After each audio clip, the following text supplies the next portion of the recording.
A new study indicates nearly 5 million people could have died from COVID-19 in India, a figure that's more than 10 times the official death toll that stands at around 415,000.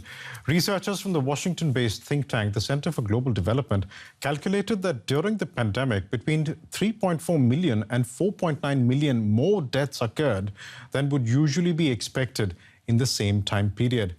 Researchers used data from official births and deaths, blood tests, and a regular household survey conducted across the country. India's official coronavirus death toll was always assumed to be a massive undercount, but these figures, if indeed true, would make the COVID pandemic independent India's worst ever human tragedy. But why are these figures important? This is what a part of the report says. And I quote, "Understanding and engaging with the data-based estimates is necessary because in this horrific tragedy, the counting and the attendant accountability will count for now, but also the future." And Abhishek Anand is one of the authors of the report. Speaking to DW earlier, he expressed his and his colleagues' surprise at discovering that it wasn't just India's infamous second wave, but its first wave as well. That was very deadly.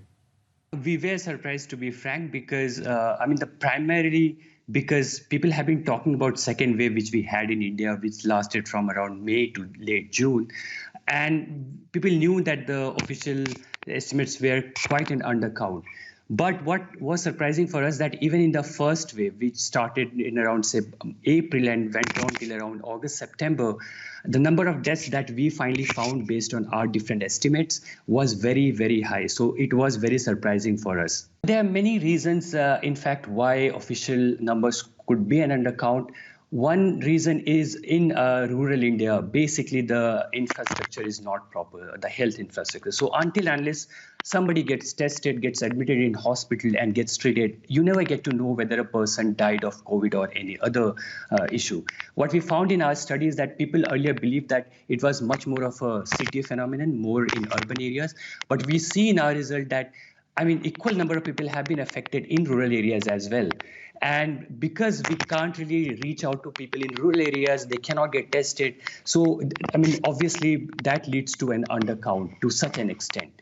To be fair, I think the problem is not just with this government. Given our infrastructure that we have in place, I think it would have been difficult for any other government. And in a pandemic year, it also takes time to come out with actual number because, death registry takes time.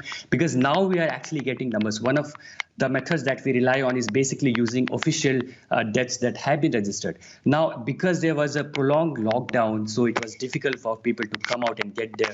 If there was any death in the family, to get it registered.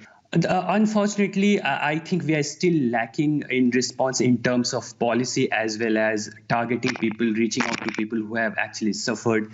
So first of all, what the government needs to do to accept the fact that there has been a lot more deaths than what is commonly believed, because only once you accept it, you can have targeted intervention. You can also prepare better for the future.